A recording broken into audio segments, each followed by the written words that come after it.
Good morning, Dubai. Welcome back to Lovin Dubai show, where we go through the top trending stories that everyone across the country is talking about. Our top story for you today, we have all of the information on the mini Vegas, which reportedly will be built in Dubai. A sad COP28 update regarding Pope Francis. But also what COP28 means for you drivers and where you can expect road closures. Also, congratulations to Saudi because Riyadh will be hosting Expo 2030. Such big news that came through last night, but also please stay tuned because later on in the show, we will be live with the incredible cast of the Great Circus of Europe running in Al Ain until December 16th. They're in costume. They're going to be sitting right here in just 20 minutes, so do stay tuned for that. But before we get there, Annika, you're sitting right there. Welcome to the show. Thank you. Thank you. Thank you. I'm happy to be here this fine morning. But I don't think people know like what goes on. How would they? I don't know what goes on behind the scenes in your office, but what goes on behind the scenes in our office is Annika's hard at work on a lot of the stories that you see on Lovin Dubai. Oh, yes, I am. Sometimes. So what are you doing the rest of the times? Just hard at work on social media, sourcing all those cool stories that you all see. And bringing in a delightful treats from your mom this morning, the cutest thing. Yes, I do. So my mom is back in town, which means that I get to bring all these packed meals from home. And it's really nice because it reminds me of when I was in school. And you know, when your mom brings you all this food, and like, you know, you take it to school and you feel like a child again. And because like every time you open your lunchbox, it's a surprise because you don't really know because she gets up early to cook and you're just at home. Moms are the best. Sorry, I'm seeing lots of comments coming through. And one comment here is that your mic needs to be a little bit closer to your mouth. Oh, okay. But can we just shout out Annika's mom, because not only has she done the lunchbox for the day at work, which I'm slightly jealous of. Hi, Mom. But also, she's brought bananas. So she brought bananas into the country. Is that legal? It is legal. Okay, so it is legal to bring fruits and vegetables. Actually, there was a story a while ago of a lady who bought onions from Philippines, or who took onions from the UAE to the Philippines because onions were too expensive. So this is a common thing. UAE onions are cheaper than Philippines onions? I think so, because like UAE controls their inflation prices, whereas in the Philippines or like in India, it goes up. It just keeps going up. It's very interesting. I know, I think I'd be taking Irish strawberries anywhere around the world because they're the best. But the bananas that you brought, they're the mini ones, which you can't get too often in the supermarket here. But the mini ones are just... So if you're, how many did you bring? I think she's bought like a dozen, a bunch. I don't know how you call banana groups, but... a bunch of bananas. A bunch of bananas. So she's got a bunch. It's just like maybe for a week. They're delicious, those smallies. Yeah, those are actually from Kerala, which is where I'm from. So very interesting. Amazing. I love them. Like my mum, she brings all sorts back, like wild salmon in the suitcase. She freezes it, and it's this whole like a day process of like making sure it's absolutely frozen, packing it up. She packs it like also Irish brown bread will come back in the suitcase, of course. Wow. She brings it into that, and then you have a proper Irish breakfast. That's amazing. You know, it's just moms and the things they do, and food, and the way it connects people. Yeah, because it's like you bring a little home in your suitcase. Tracy, say we have a technical audio issue, so I'm going to come in and fix Annika's mic. Shout out to all of the moms out there. We also have a little bit of an audio issue. So that's probably why you can't hear me. That's why you can't hear Annika. Ali K is going to come in and fix it. While he does, good morning to everyone on Instagram, because I know that you can hear us. And Ben Lofty says, best morning to everyone, wishing you an amazing day ahead. How kind. Thank you, Ben. What? Ben Lofty. Ben Lofty. Thank you, Ben Lofty. You have been lofty with your remarks this morning. Could you keep that up? Yusuf says, Annika's back on the morning story. Woot. Thank you. You suffer too now. We're going to go from here to here.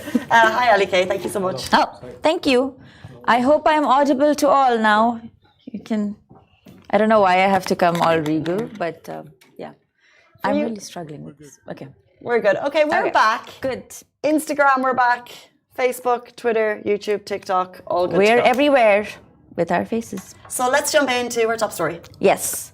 So, what happens in Vegas, it turns out, stays in Jumeirah Beach because the location of Dubai's mini Las Vegas has been confirmed, meaning Dubai has officially signed a contract to build a 10.5 hectare island project, which might even include legal gaming if the UAE legislation allows it.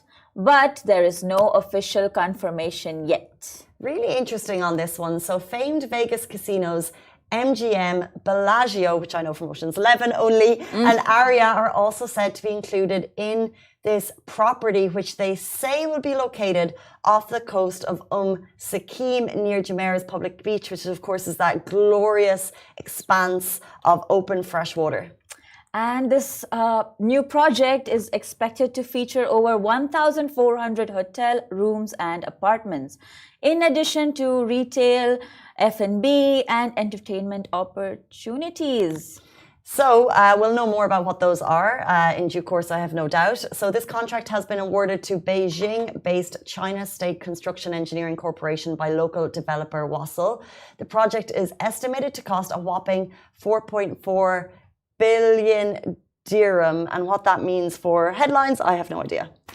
That means that this, I believe, is the UAE's largest construction deal since 2017. So this is a big up for retail, for investments, for real estate, because everything's looking up in the UAE, especially in Dubai. So it's very amazing. It's a huge contract, and I think we are probably throwing around the term Vegas maybe a little loosely, because what we know on the legislation front is there is a body. We know people have been drafted in, experts in gaming have been drafted in from all over the world to look at the safe possibilities of bringing legalized gaming to the country. However, it would be based on emirate by emirate and what emirate by emirate allows. So there's actually no clear word on whether there will be gaming in the country, especially in Dubai. However, it is interesting to see the names of the Vegas hotels coming, and that's why people are saying the mini Vegas is coming to Dubai, because we're going to see the likes of MGM, Bellagio and Aria all in one island space. Yeah, it's very interesting. Obviously you have to keep in mind that the UAE is a Muslim country. It's going to look at those regulations too, and nothing that goes against their basic ethics, of course. So, True. And if you want to get a thought of the public's perception of the story, I'd always encourage you to jump into Lovin Dubai comments. A lot goes on there, especially about this story. So feel free to take a look, and then we'll jump into our next story. Big news on COP28 front. Pope Francis, has cancelled his COP28 visit. In just one day, delegates from around the world will convene here in Dubai for the UN Climate Change Conference COP28. It will mean 2 weeks of crucial negotiations, lively discussions, and global collaboration to boost climate action and ambition, which unfortunately, it was announced last night, Pope Francis will not be part of. Pope Francis has cancelled his 3-day trip to Dubai and COP28, according to reports which stated that he has the flu, and he is cancelling with great regret. The Vatican commented, although the Holy Father's general clinical condition has improved with regard to the flu and inflammation of the respiratory tract, doctors have asked the Pope not to make the trip planned for the coming days to Dubai.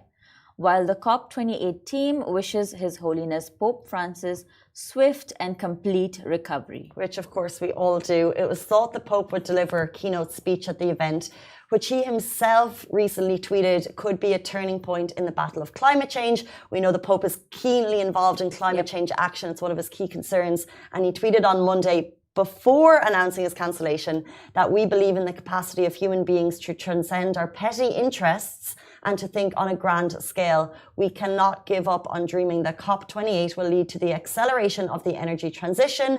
This conference could be a turning point. So it's a real shame that unfortunately we won't see him delivering that keynote speech on Saturday. I know my mum was keen to get down there to catch a glimpse of the Pontifex. But you know what? Don't lose hope too quick, because the COP28 team are investigating other ways to still ensure his participation, and we live in the global era of Wi-Fi and Zoom and all these technologies, I'm pretty sure we might be able to see a brief meeting.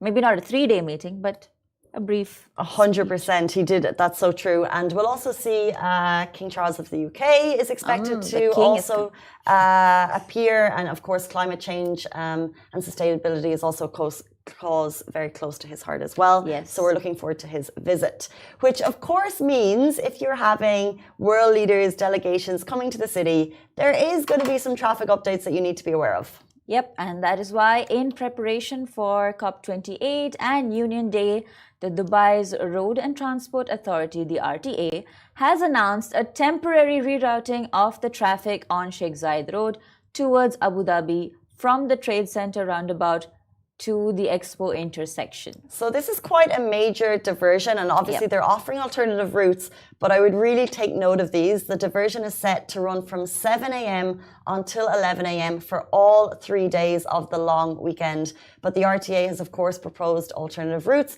to maintain a smooth flow of traffic across the city. So the plan involves the use of alternative routes such as, now take note of this, Sheikh Mohammed bin Zayed Road, Sheikh Zayed bin Hamdan Al Nahyan Road, Emirates Road, Al Khail Road, Jumeirah Road, Al Wasl Road, and Al Khail Road, as said again. So just, those are the roads. Very interesting. A lot of traffic there. A lot of traffic usually in Sheikh Zayed Road. I think the timing from 7 to 11 on the long weekend isn't peak traffic time. If this was during a work day, it would cause a major effect. Now it's the long weekend. Most of us are going to be in bed until. Although, I mean, to be fair, National Day is a time, Union Day, National Day, it is a time when we all come out and go in the streets, the flags and the cars with the flags, they love to drive past. Sheikh Zayed Road is a very iconic place to take those flag on the car pictures. But let's see. You know what, though? I have memories of whenever a dignitary would descend on Dublin. For example, King Charles and Camilla came at one point, and all the streets were lining, ready to welcome them. And this means, during these times, you will see, very important figures, I imagine it's going to be a totally empty Sheikh Zayed Road. Think of COVID time. And then there'll be the most amazing car convoys driving past, and you just want to know who's inside. And hopefully there'll be flags that we can try and guess who it is. But this is a big boon for Dubai to be hosting COP28, and we'll have all of the information on that. By the way, just as a reminder, you can attend. Half of the event is open to the public, while the other half is dignitaries where all of the key conversations are taking place. But it means that we can get back down to Expo, our favorite place, and just enjoy that once more, kicking off this weekend. And we all have a couple of days off, so why not? Yeah, I still think it's brilliant that they're hosting it in the Expo. That's such a brilliant idea to reuse the Expo venue and reshape it. It's it continues to serve a purpose, the same purpose that it first came in for. So true. It's just a massive renewing of energy, and it reminds us back to our favorite Expo days, which leads us on to our next story, by the way, because in case you missed it, if you've been living under a rock and you didn't have access to Wi-Fi last night, a huge congratulations to Saudi, because Riyadh will host Expo 2030. What a huge win for a neighbour. It was announced last night that Saudi's capital was the chosen winner to host the 2030 World Expo, beating out South Korea, Port City Busan and Rome. And Rome. Riyadh sky was full of celebration lights for the historic achievement announced by His Royal Highness the Crown Prince and Prime Minister. The Saudi capital won the bid by a sweeping vote. More than 160 nations cast their votes, and Riyadh was the easy winner, taking 119 of the total votes. The Republic of Korea took only 29 votes, following with Italy with just 17. Wow, as they're saying, Saudi was really the world's choice for this. 119 votes of a total 160. It just goes to show the keen excitement to host it in the region. His Highness Sheikh Mohammed bin Rashid Al Maktoum, Vice President and Prime Minister of the UAE and ruler of Dubai, he congratulated Saudi on being selected to host the World's Fair, which of course will be the second time for the Middle East after we hosted it not too long ago. He said, their success is our success, and their hosting of the world in 2030 is a win for us, for our Gulf, and for our region. Congratulations to Saudi. Ronaldo also sent his message of congratulations, saying Riyadh is an amazing city and is ready to welcome all of you. So they had a lot of... You know, you say Ronaldo, you have to do see. I don't. I can't do it, but Go on, this is it. See? No. see something. See? So they had that's celebrities, sports stars, athletes. I think each nation who wants to host something like this goes out and they do a massive kind of publicity spree. And of Yep. course, in the Saudi case, it really worked. Yeah, but like it's so it just shows you how much of hope has been restored in, well, not restored, hope is building in the Middle East, for the Middle East to hold these events, you know, global events. That means a lot, because before you wouldn't think of it as a destination, but then I think with the expo, you know, the narrative is shifting, things are changing. We are, you know, people want to come here, people want to explore this area that for so long has not been explored. It's not been considered a part, you know. So true in terms of exploration. Like there's so many places that we constantly think, I want to visit there, I want to visit there. Yeah. And they're making the map more and more now. And of course, Expo will add more to the attraction for people to visit Saudi. Yeah. And I have no doubt that there was just celebrations across Riyadh last night, because were you here when Dubai announced when we won the Expo, the bid for the Expo back in 2013 maybe? 2013, I was here. 2013, although 2014. We got a day off. A public holiday was announced. It was huge. I do remember a lot of conversations happening within my family also, because everyone was very excited. They were a little worried, but look, mainly excited, you know, worried about like the traffic and how things were going to happen, but mainly excited. They prophesized the traffic. They prophesized the traffic. They manifested it. Annika's family manifested the traffic. Oh, okay. I think it was just mainly like, you know, once a city hosts something as big as the Expo, there's no turning back. You know, everybody wants to come there because it gets so much global media attention. And a city like Dubai, which everybody, so far it was like everybody knew Dubai as like this beautiful little place, but like we would all come secretly enjoy and then go back. Like, well, not secretly, but like we would live here, we had our own lives, and then now the whole world is getting to know about it. So that means the whole world is going to secretly come and enjoy, and then they wouldn't go back. And now we're just a booming city with thriving real estate and thriving traffic and thriving everything. It's such a strong point, because really, in terms of everyone's perspective, how Dubai is seen across the world has just changed dramatically over the last 5-10 years, and the Expo was such a success. And in the lead up to the Expo, we really didn't know what it was about. We knew what it was about, but we really didn't know how it was going to unfold. And I think as soon as you stepped in that first time and saw the incredible pavilions for each country and all the amazing pop-ups and the events and the constant calendar of events that was just jam-packed, it just was just a shining beacon, and people had so much fun. I don't know how many times we were out there. Yeah. And I have no doubt that Saudi will put on the same type of show in 2030. Exactly. It's going to be so fun. People are going to now look to Riyadh, and already Riyadh is like undergoing a whole tourism boost. You know, so much advertising, so much marketing just to like come there, because it's a beautiful city. So why would you not go there? So exciting days for the Middle East. Won't be the same as Dubai's, but whatever. We gotta post. But if you want the latest on the updates, do check out our sister sites, Lovin Saudi, and then we also have Lovin Riyadh, of course, is our English sister page. You can check it out on Instagram, Facebook, the same places that you follow Lovin Dubai. You'll find Lovin Riyadh on our Lovin Saudi pages. Speaking of excitement, very shortly, we're going to be joined by the incredible cast of the Great Circus of Europe. They have the circus in Al Ain right now, running until December 16th. It looks like a lot of fun, and we are so excited to have 4 cast members on the show very shortly. Do stay tuned.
Hey guys, welcome back to the Lovin Dubai show. Today we have something truly amazing for you. The Great Circus of Europe, which is Europe's largest touring circus. It's in Al Ain right now until December 16th. It is a breathtaking fusion of timeless circus traditions, cutting-edge performances.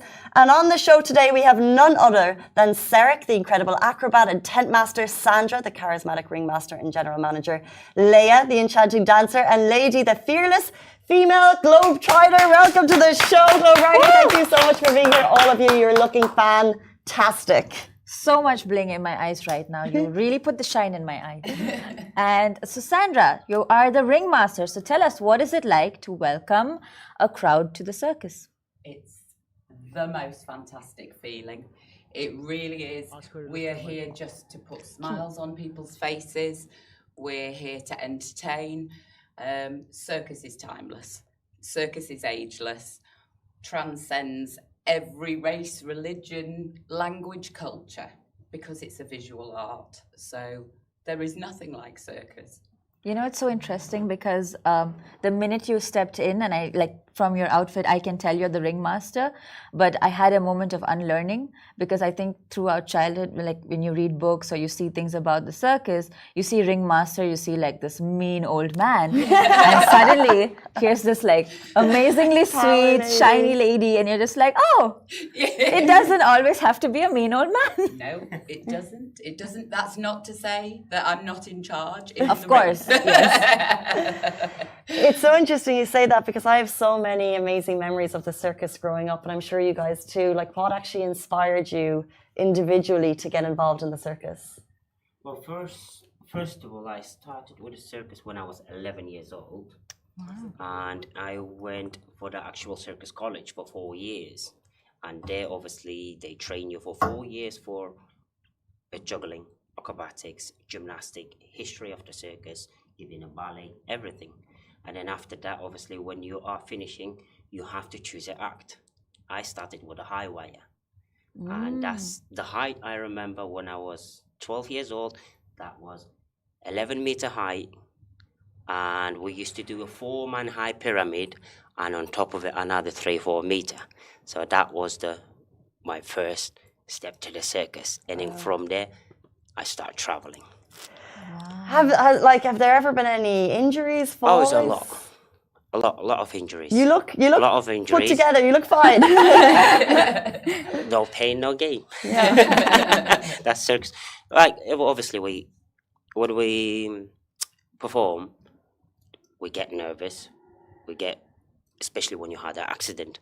Like, we had a few accidents. I had like loads of accidents, not a few, but it's just passion and the adrenaline when you are in a stage and you hear the audience that they enjoy it, and you see the smile of the kids, and that keeps you going. Amazing.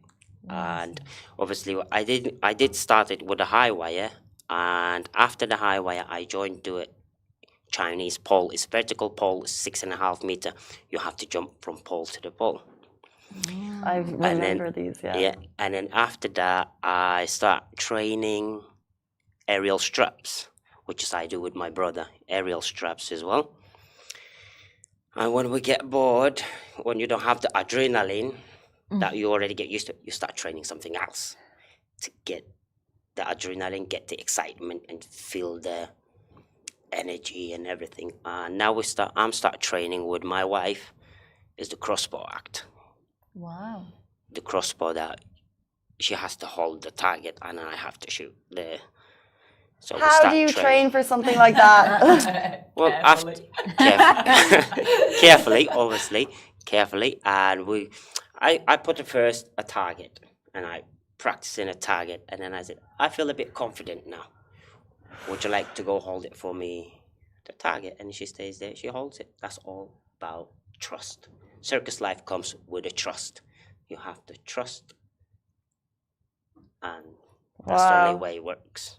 I cannot wait to see it live. And what about you two? How did you get involved in the circus? What kind of led to the moment that you took the stage? Well, I started dancing when I was really little, and then went to college, trained professionally, and then I started looking for jobs. I had some of my friends already work there, and they were like, we need more dancers. and I joined a year and a half ago just for, be like, I'll do it for a little bit, but I've not stopped, and I don't really look at leaving soon because it's just so much fun. It's so different to anything I ever imagined I would do. Amazing. Wow. Yeah. How about you? When did you start? Okay. I'm from Colombia. I'm from Colombia. All my life in circus. I now the quarter generation in my family. I start practices in the club 17 years old, and also Hawaii. My father had circus in Colombia. I try everything. For the club of the AF, when I stay out from the club, I very scared, but I go inside, all is perfect. I like my work. I very have too much adrenaline, and I very funny inside, really.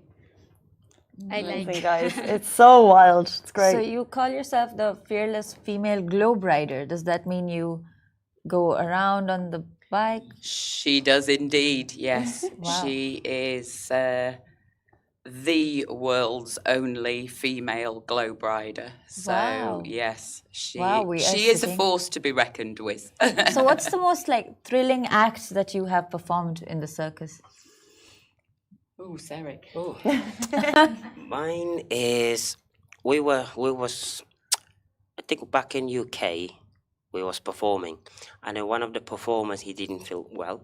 He went like, Uh-oh. I need a replacement wheel of death, the spinning wheel. And then I said, just okay, give me your costume, I'll replace you. And then I went in there before the show. Obviously I did practice, but not for a long, but I did feel confident. But I needed that adrenaline, and I wanted to feel that. And then I said to him, okay, let me do it.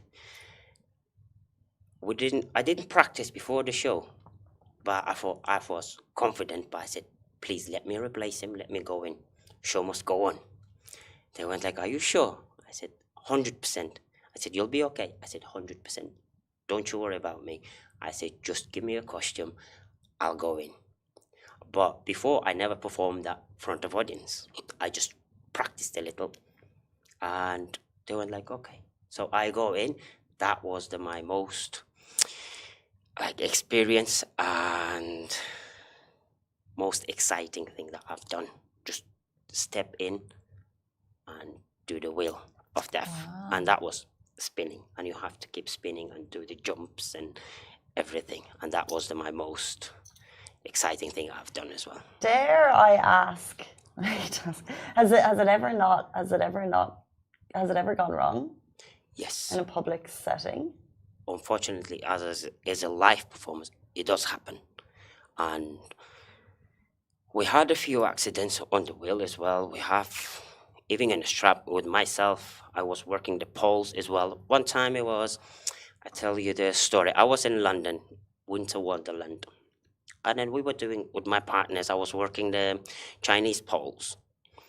And then all of a sudden I just got up. I said, what happened? They said, you just fell down. But I said, I can't remember. I said, what happened? What trick, what combination I was doing it? So apparently I got up, and then I slipped and I fell down. And then I got up. It's a full house of audience. And then I asked my partner, I said, what happened? I said, why? He said, you just fell down. I said, what combination and what trick? And then he goes, like, are you going back up? I said, yes, of course, I have to go back up. Otherwise, if I'm going to have that fear, then I won't be able to do it. So same place, same spot, I went up and I did that trick. And then next shows, I was absolutely fine. Wow. Pure bravery. The show must go on. The Show must go on. Always. Always. And That's so incredible. if you have an accident, if you don't go, but for me, if I don't go back in straight away, then if I have the fear, it's going to take me a bit longer time to get the confidence. But if it happens in a spot, if I go back up, if I do it, then I'll be fine next couple of hours, and then I can just carry on doing it. So interesting. You say the show must go on always. What does that mean in terms of bringing the largest circus in Europe to the UAE, and what kind of logistics go into all of you traveling together? I can't even imagine. Sounds like a lot of fun, to be honest. It is. And we are so lucky to be here. You know, it's an absolute honour and a privilege to be here. Obviously the Gandhi family, Carol, Philip, Hayley, Mariska, it is a truly family-run circus. However, behind that is a huge office team who are based in the UK. Without all of that, there is no way we could do this, you know. We obviously everything is shipped over here, the tent. At the end of the day, it's a tent until we put all the lights, all the seats, all the sound, everything that then you walk into that brings it all alive. Obviously the performers, the smells, you know, we've all got the magic. Exactly, yeah. So speaking of, now that you're in Dubai and you obviously have you seen the city a little bit? Or we have seen a little bit of it. Seric had a visit yesterday, actually. Cute. But I'm just curious to see if there was a place in Dubai you would try out your stunts. Where would it be? Skydiving. Skydiving. Skydiving. Wow, I like that he had the answer ready. It's like he was waiting for this question. That's an adrenaline. Skydiving, interesting. Bungee jumping. Something with adrenaline. I want to ask as a ringmaster, so I have these phrases in my mind that I remember growing up, like, show your appreciation. Could you do a little one of those for us on the show? Is that putting you on the spot? I can do. What would you like? Yes. What is like the intro? So we're welcoming people to the big top in Adelaide, and we say... We would say, ladies and gentlemen, girls and boys, welcome to the great circus of Europe. It just brings back all of those magical memories. It really does. So this is happening in Adelaide until December 16th, the Great Circus of Europe. Guys, thank you so much for your time on the show today. I have no doubt that what you're doing is absolutely spectacular, and I'd really encourage anyone watching to go and check it out. Thank you so much for having us. Thank you. Guys, best of luck with the rest of the show. Guys, that is all we have time for on the Lovin Dubai show. We're back with you tomorrow morning, same time, same place. A massive thank you to the cast and crew for coming down this morning from Alain. Goodbye. Thank you so much.